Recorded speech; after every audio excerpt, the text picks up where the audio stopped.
இஸ்லாமிய, கிறிஸ்தவ மற்றும் மத சார்பற்ற அத்தனை தலைவர்களுக்கு முதல் கண் வணக்கம்.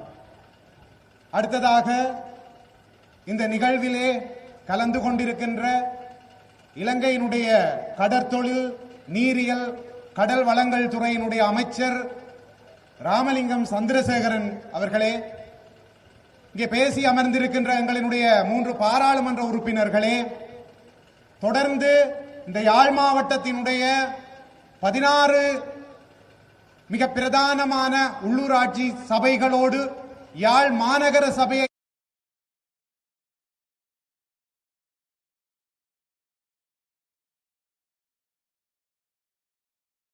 வேட்பாளர்களே, எங்களை இலங்கை நாட்டினுடைய வரலாற்றின் மிக முக்கியமான வெற்றி கட்டத்தை நோக்கி அழைத்து செல்ல இருக்கின்ற எமது அருமை சகோதர சகோதரிகளே, மேலும் இன்றைய தினம் இங்கே வருகை தந்து இந்த நிகழ்வுகளை பாதுகாப்பு ஒழுங்கினை மேற்கொண்டிருக்கின்ற உத்தியோகத்தர்களே, எங்களினுடைய ஊடக நண்பர்களே, உங்கள் அனைவருக்கும் இந்த நேர வணக்கங்கள். ஏற்கனவே எங்களினுடைய தோழர்கள் கூறியது போன்று 2024ஆம் ஆண்டு என்பது இலங்கையினுடைய காலனித்துவத்துக்கு பின்னரான வரலாற்று காலத்திலே மிகப்பெரிய ஜனநாயக புரட்சியின் வழியான சாமானிய மனிதனுடைய அரசியல் வழிகளை விதிய திறந்திருக்கின்ற ஒரு சூழலிலே 2 தேர்தல்களில் எங்களினுடைய சாமானிய மக்களினை எங்களினுடைய ஜனாதிபதியாகவும் 159 பாராளுமன்ற உறுப்பினர்களாகவும் ஏற்படுத்திவிட்டு அதனுடைய தொடர்ச்சியாக இந்த யாழ்ப்பாண மாவட்டத்தினுடைய உள்ளூராட்சி சபைகளையும் தேசிய மக்கள் சக்தியிடமே வழங்குவதற்கான ஒரு நேரத்தில் நாங்கள் இங்கு கூடியிருக்கின்றோம். இந்த யாழ்ப்பாண மாவட்டம் என்பது எந்த வகையில் குறைகள் நிறைந்த ஒரு மாவட்டம் என்பது தொடர்பாக நாங்கள் சிந்திக்க வேண்டும். 81ஆம் ஆண்டு கணக்கெடுப்பின்படி பார்ப்போமாக இருந்தால் இலங்கையினுடைய மிகச் சிறந்த செல்வ செழிப்பு மிக்க கொழும்புக்கு அடுத்தபடியான மிக முக்கியமான மாவட்டம் யாழ்ப்பாண மாவட்டம். மீன்பிடியை பொறுத்தவரையிலே 21% ஏற்றுமதிக்கு செல்வாக்கு செலுத்தி இருந்தது எங்களுடைய மாவட்டம். விவசாயத்தினை பொறுத்தவரையிலே இலங்கையினுடைய பெருந்தோட்ட விவசாயத்திற்கு அடுத்தால் போல், கிழக்கு இலங்கை போன்ற நெற்பயிற்சிகைக்கு அடுத்தால் போல் சிறுதானியம் என்று சொல்லப்படுகின்ற வெங்காயம், கத்தரிக்காய் இவ்வாறானவற்றினை இலங்கை முழுவதற்கும் வழங்கிக் கொண்டிருந்த மாவட்டம் யாழ்ப்பாண மாவட்டம். எங்களிடம் நதிகள் இல்லை, பாரிய குளங்கள் இல்லை. ஆனால் தெல்லிப்பளையிலே தொடங்கி அராலியிலே சென்று முடிகின்ற ஒரே ஒரு பருவகால வழுக்கி ஆற்றினை வைத்துக் கொண்டு நெல் சாகுபடியை செய்து யாழ்ப்பாண மாவட்டத்தினுடைய நெல் தேவையை பூர்த்தி செய்து கொண்டிருந்த ஒரு மாவட்டம் யாழ்ப்பாணம். எங்களிடம் சீமந்து தொழிற்சாலை இருந்திருக்கின்றது, இரசாயன தொழிற்சாலை இருந்திருக்கின்றது, ஓட்டு தொழிற்சாலை இருந்திருக்கின்றது, வாளி தொழிற்சாலை இருந்திருக்கின்றது, ஆணி தொழிற்சாலை இருந்திருக்கின்றது. இவை அனைத்தையுமே தாண்டி கல்வி கற்ற மக்களை உருவாக்குகின்ற அத்தனை சிறந்த பாடசாலைகளும் மருத்துவ கல்லூரிகளும் எங்களிடம் இருந்தது. 1981ஆம் ஆண்டினுடைய யாழ்ப்பாண சனத்தொகை என்பது 8,30,000. இன்று யாழ்ப்பாண மாவட்டத்தினுடைய சனத்தொகை என்பது 2022ஆம் ஆண்டு கணக்கெடுப்பின் பிரகாரம் 6,20,000 விட குறைவானது. இந்த சந்தர்ப்பத்தில் நாங்கள் சிந்திக்க வேண்டிய விடயம், எங்களுக்கு இருந்த பாராளுமன்ற உறுப்பினர்களின் கடந்த எண்ணிக்கை 10லும் அதிகம். நடந்து முடிந்த இந்த தேர்தலில் நாங்கள் பெற்றுக்கொண்டது 6 என்று சொல்லி சொன்னால் எங்களுடைய இருப்பு எங்கே சென்று கொண்டிருக்கின்றது? இந்த இருப்பு ஆனது இவ்வாறே சென்று கொண்டிருக்குமேயாக இருந்தால் 2030ஆம் ஆண்டு 2029ஆம் ஆண்டு நடைபெற உள்ள பாராளுமன்ற தேர்தலில் எங்களுக்கு இருக்கக்கூடிய ஆசனங்கள் எத்தனை? 2034ஆம் ஆண்டில் எங்களுக்கு இருக்கக்கூடிய ஆசனங்கள் எத்தனை? 1 2? ஆக எங்களினுடைய இருப்பு இங்கே நிறுத்தப்பட வேண்டும். எங்களினுடைய ஆசனங்கள் நிர்ணயிக்கப்பட்டதை விட அதிகரிக்கப்பட வேண்டும். அதன் வழியாக நாங்கள் பாராளுமன்றம் சென்று சட்டங்களை இயற்ற வேண்டும். அமைச்சரவை ஊடாக சட்டங்களை நடைமுறைப்படுத்த வேண்டும் என்றால் எங்களினுடைய மக்களினுடைய இருப்பு ஆனது இங்கே நிதர்சனமாக்கவும் உறுதியாக்கப்படவும் வேண்டும். ஆனால் இன்றைக்கு எங்களினுடைய இருப்பு எவ்வாறு இருக்கின்றது? எங்களினுடைய அன்பான சகோதர சகோதரிகள் அத்தனை பேரும் இலங்கை நாட்டை விட்டு வேறு நாடுகளுக்கு செல்வதையே தங்களினுடைய மிக முக்கியமான ஒரு நோக்காக கொண்டிருக்கின்றார்கள். அவர்களினுடைய பெற்றோர்களும் அதனைத்தான் ஊக்குவிக்கின்றார்கள். ஏனென்றால் அது அவர்களினுடைய விருப்பம் அல்ல. இந்த நாடு, எங்களினுடைய பிரதேசம், எங்களினுடைய இளைஞர்களுக்கான, யுவதிகளுக்கான இருப்பினை உருவாக்கி கொடுப்பதற்கான பொருளாதாரத்தினை முழுமையாக கொடுக்க தவறி இருக்கின்றது. வெறுமனே அரச உத்தியோகங்களுக்குள் செல்பவர்கள் மட்டும்தான் பொருளாதார ஸ்திரத்தன்மையோடு யாழ்ப்பாணத்தில் வாழ முடியும் என்கின்ற நிலைதான் இற்றை வரை எங்களிடம் இருந்திருக்கின்றது. ஆகவே எங்களினுடைய இருப்பு இங்கே இருக்க வேண்டும் என்றால் எங்களுக்கு தேவையானது முதலாவது பொருளாதார ரீதியான அபிவிருத்தியே தவிர வேறொன்றுமல்ல என்பதனை நீங்கள் ஏற்றுக்கொள்கின்றீர்களா இல்லையா? அந்த அபிவிருத்திக்கான தேர்தலாகத்தான் நாங்கள் நடைபெற இருக்கின்ற உள்ளூராட்சி சபை தேர்தலை பார்க்கின்றோம். இந்த அபிவிருத்தி எங்கே சாத்தியமாக வேண்டும் என்று சொல்லி சொன்னால் உள்ளூராட்சி கட்டமைப்புகளில் தான் சாத்தியமாக வேண்டும். ஜனாதிபதி இருக்கின்றார், ஊழலற்ற ஜனாதிபதி, மக்களினுடைய பணங்களை வீணடிப்பதில்லை. அமைச்சர்கள் முதல் கொண்டு பாராளுமன்ற உறுப்பினர் வரையான அதிக செலவுகளை கட்டுப்படுத்திய ஒரு ஜனாதிபதி இருக்கின்றார். அவரின் கீழ் 199 ஆசனங்களோடு எங்களுடைய பாராளுமன்ற உறுப்பினர்கள் இருக்கின்றார்கள். இவர்கள் செய்கின்ற அரசியல் என்பது மத்தியமயப்படுத்தப்பட்ட அரசியல். ஆனால் இந்த அரசியலின் பயனை அனுபவிக்க வேண்டியவர்கள் எங்களினுடைய உள்ளூராட்சி கட்டமைப்பிலே இருக்கின்ற மக்கள். ஆக அங்க தீர்மானம் எடுக்கப்படுகின்றது.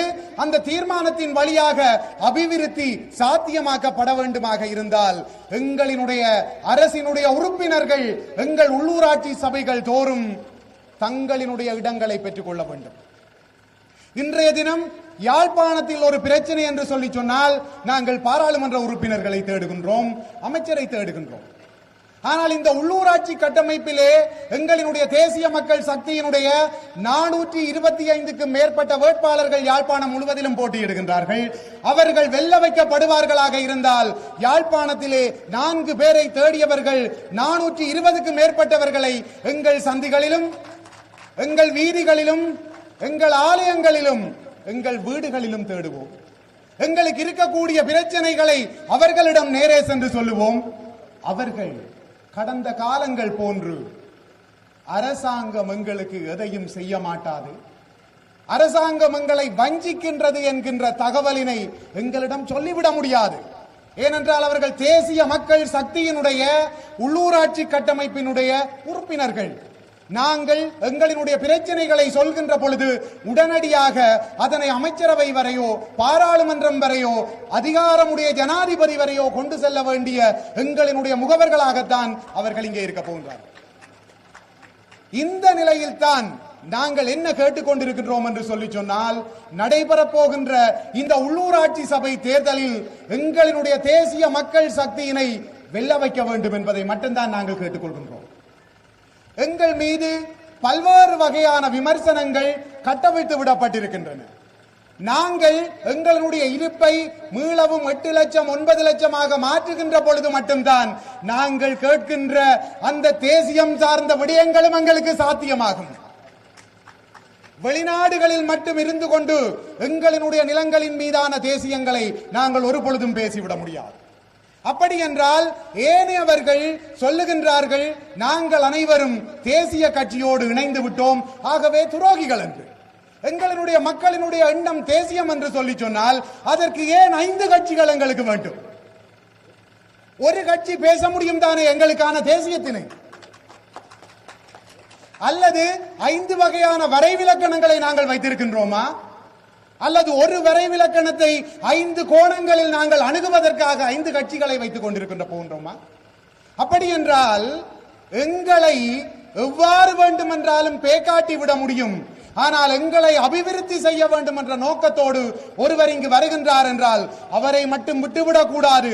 தனிநபரின் மீதான சேறு பூசல்களை செய்ய வேண்டும், கட்சியின் மீதான சேறு பூசல்களை செய்ய வேண்டும். இவற்றினை செய்து இந்த ஜனநாயக வழியில் எங்களினுடைய தந்தைகள், எங்களினுடைய தாய்கள், எங்களினுடைய சகோதரர்கள், எங்களினுடைய சகோதரிகள் உள் நுழைவதை தடுத்து விட வேண்டும். எங்களில் பல மக்களுக்கு இந்த தேர்தலில் போட்டியிடுவதற்கு ஆசை இருக்கின்றது, தேசிய மக்கள் சக்தி சார்ந்து. ஆனால் ஏன் அவர்கள் அஞ்சி இருக்கின்றார்கள் என்று சொல்லி சொன்னால், என்னுடைய மகளை பற்றி, என்னுடைய மனைவியை பற்றி, என்னுடைய சகோதரனை பற்றி இங்கு இருக்கின்ற சிலர் தவறாக பேசி விடுவார்கள். இவ்வாறான நிலையில் இங்கு இருக்கின்ற வேட்பாளர்கள் அத்தனை பேரும் 2024 எங்களுக்கு வழங்கப்பட்ட அந்த ஜனநாயக புரட்சியினை தங்களை பணயம் வைத்து 2025 உள்ளூர் மட்டத்தில் ஏற்படுத்துவதற்காகத்தான் வந்திருக்கின்றார்கள். ஆகவே அன்பான சகோதர சகோதரிகளே, உங்களிடம் வினயமாக நாங்கள் கேட்டுக்கொள்வது யாதெனில், எங்களிடம் இந்த ஆட்சி பொறுப்பை தாருங்கள். நாங்கள் தெல்லிப்பளையில் இருந்து ஓடுகின்ற வழுக்கி யாரினை அராலி வலை இருக்கின்ற 3 பிரதேச சபைகளின் ஊடாக மிகச் சிறப்பாக ஓட வைப்பதற்கான செயற்பாடுகளை உள்ளூர் மட்டத்தில் செய்வோம். ஏற்கனவே 2 தடவைகள் வழுக்கியாறு புனரமைக்கப்பட்டது. ஆனால் வேளாண்மை கிடைத்த அளவில் இல்லை. எங்களினுடைய சகோதரி ஒருவரை நிசா புயலின் பொழுது பறிகொடுத்ததுதான் அந்த இடத்தில் நடந்த அபிவிருத்தி. இதனை தாண்டி பார்ப்போமாக இருந்தால், நல்லூர், வலிகாமம் தெற்கு, வலிகாமம் மேற்கு, வலிகாமம் கிழக்கு போன்றவை எங்களினுடைய விவசாய பெருங்குடி மக்களினுடையது. அன்பான விவசாய பெருங்குடி மக்களே, இந்த வந்திருக்கின்ற அரசாங்கம் எங்களுக்கு என்ன செய்தது என்று கேட்கின்றார்கள். அஸ்வசும கொடுப்பனவு உயர்த்தப்பட்டிருக்கின்றது. அஸ்வசும கொடுப்பனவு பெறுகின்ற பல சகோதர சகோதரிகள் இங்கே இருக்கின்றீர்கள். உங்கள் மனங்களில் இருக்கின்ற ஒரே ஒரு கேள்வி, உரியவர்கள் அத்தனை பேருக்கும் அஸ்வசும கிடைத்ததா என்பது. வெகு விரைவில் உங்களுக்கு நல்ல பதில் கிடைக்கும். அத்தனை பேருக்குமான அஸ்வசுமவை தங்களுக்கு பெற்றுத்தர வேண்டியது தேசிய மக்கள் சக்தியினுடைய கடமை. இங்கே இருக்கின்ற எங்களினுடைய தாய் தந்தைகளினுடைய குழந்தைகளுக்கான பாதணிகள் வழங்கப்பட்டிருக்கின்றது. 6000 ரூபாய் கொடுப்பனவு கொடுக்கப்பட்டிருக்கின்றது. எங்களினுடைய இளைஞர்கள் போதைக்குள் அடிமையாகி கிடக்கின்றார்கள் என்கின்ற அந்த நிலையை மாற்றுவதற்கான திட்டங்கள் எங்களிடம் இருக்கின்றது. எங்களினுடைய இளைஞர்களை பேசி பயனில்லை, அவர்கள் நல்லவர்கள். ஏன் இந்த நிலைக்குள் சென்றார்கள் என்று கேட்டால், நான் ஒரு வசதியானவன், என்னோடு அருகில் இருப்பவர் உண்மையில் வறுமைக்குட்பட்டவர், என்னுடைய வாழ்க்கையை பார்த்துவிட்டு தானும் வளர வேண்டும் என்கின்ற நோக்கத்தில், அந்த வசதியை அனுபவிக்க வேண்டும் என்கின்ற நோக்கத்தில் தன் தாயிடமும் தந்தையிடமும் பணத்தை கேட்கின்றார். தாயிடமும் தந்தையிடமும் பணம் இல்லை. 2வது தடவையாக கேட்கின்றார், இல்லை. 3வது தடவையாக கேட்கின்றார், இல்லை. எங்கோ ஒருவன், நீ எனக்காக வந்தால் உனக்காக பணம் தருகின்றேன், உனக்காக மோட்டார் வண்டி தருகின்றேன் என்கின்றார். அந்த இடத்தில் தான் என்னுடைய இளைஞன் திசை மாறுகிறானே தவிர அவன் ஒன்றும் பிறப்பினால் அவ்வாறு செல்ல வேண்டும் என்கின்ற நோக்கத்தோடு வந்ததில்லை. கல்வியில் சிறந்தவர்கள் ஒரு காலத்தில் நாங்கள், இன்றைக்கும் சிறந்தவர்கள், இனிவரும் காலத்திலும் சிறந்திருக்க வேண்டும் என்று சொல்லி சொன்னால், இந்த இளைஞர்களுக்கான வேலை வாய்ப்பினை நாங்கள் கொடுக்க வேண்டும். அதற்காகத்தான் காங்கேசந்துறையிலே கைத்தொழில் பேட்டை என்கின்ற ஒன்றை எங்களினுடைய அரசாங்கம் உடனடியாக இருக்கின்றது. இலங்கையில் மேற்கொள்ளப்படுகின்ற 5 கைத்தொழில் பேட்டைகளில் வடக்கு மாகாணத்தில் 3 கைத்தொழில் பேட்டைகள் மாங்குளம், பரந்தன், காங்கேசந்துறை ஆகியவற்றில் அமைக்கப்பட இருக்கின்றன. இந்த கைத்தொழில் பேட்டைகள் வருகின்ற பொழுது காலை 8 மணிக்கு வேலைக்கு செய்கின்ற ஒரு இளைஞனோ யுவதி மாலை 5 மணிக்கு வீட்டிற்கு வந்த பின்னர் தன்னுடைய வாழ்வு, தன்னுடைய சம்பளம், தன்னுடைய குடும்பம், தன்னுடைய அந்தஸ்து, தனக்கான வாழ்வு என்று செல்கின்ற பொழுது இவ்வாறான தடம் மாறி செல்கின்ற வேளைகளில் எங்களினுடைய இளைஞர்கள் ஈடுபட மாட்டார்கள். அதுதான் போதையை ஒழிப்பதற்கான மிகச்சிறந்த வழியாக இருக்கும் என்பதனை எங்களினுடைய அரசாங்கம் புரிந்து கொண்டுதான் இவற்றை செய்து கொண்டிருக்கின்றது. அந்த வகையிலே இந்த சந்தர்ப்பத்திலே உங்களிடம் கேட்பது ஒன்றே ஒன்று மட்டும்தான். நாங்கள் நிறைய இழந்து விட்டோம். எங்களினுடைய மூதாதையர்கள் கனவுகளோடே சென்று விட்டார்கள். தேர்தலுக்கு வாக்களிக்க செல்வதற்கு முன்னதாக உங்களினுடைய குழந்தைகளின் முகங்களை ஒரு முறை பாருங்கள்.